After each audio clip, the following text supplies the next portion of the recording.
គមន៍ក្រុមប្រឹក្សាឃុំសង្កាត់របស់គណៈបកភ្លើងទៀនដែលបានចូលរួមជាមួយនឹងគណៈបកកម្ពុជាអ្នកមកចូលរួមទីនេះណាអត់មានអុកញ៉ាមហាសក្តិមន្ត្រីធំទេសិតតែអ្នកជាបរិបទសិតតែអ្នកចង់បានសេរីភាពសិតតែអ្នកចង់បានយុត្តិធម៌យ៉ាងមកទីនេះណាខ្ញុំដឹងសិតសឹងតែអ្នកមានបញ្ហាទាំងអស់អ្នកខ្លះមានបញ្ហាដីធ្លីអ្នកខ្លះមានបញ្ហាយុត្តិធម៌ផ្សេងអ្នកខ្លះទៀតនាគីអីចឹងណាបាទអញ្ចឹងពួកយើងចូលរួមទីនេះខ្ញុំដឹងអញ្ចឹងបើខ្ញុំដឹងទេខ្ញុំមិនចង់ធ្វើអធិប្បាយច្រើនទេ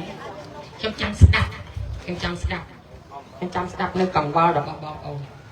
កាលណាខ្ញុំបានកង្វល់របស់បងប្អូនច្រើនថ្ងៃក្រោយដឹកនាំប្រទេសខ្ញុំធ្វើការសម្រេចចិត្តគឺអត់ខុសទេការសម្រេចចិត្តរបស់តកតងគណៈបកនយោបាយមួយឬក៏តកតងជាតិគឺអាស្រ័យពីលើពលរដ្ឋខ្ញុំស្ដាប់ពលរដ្ឋខ្ញុំធ្លាប់ធ្វើមេសហជីពខ្ញុំស្ដាប់កម្មករគាត់អត់ចង់បានអីគាត់ចង់បានលក្ខខណ្ឌការងារគាត់ចង់បានប្រាក់ខែសមរម្យអញ្ចឹងខ្ញុំធ្វើជោគជ័យអញ្ចឹងខ្ញុំយកបទពិសោធន៍នឹងឯងយកមកប្រាប់អញ្ចឹងមកទីនេះវត្ថុបំណងទី1គឺស្វាគមន៍ក្រុមប្រឹក្សា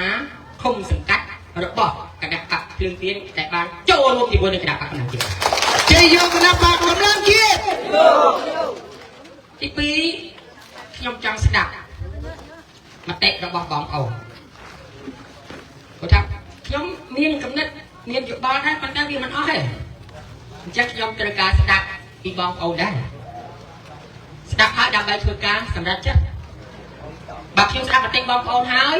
ខ្ញុំធ្វើការសម្រេចចិត្តគឺខ្ញុំអត់ខុសទេ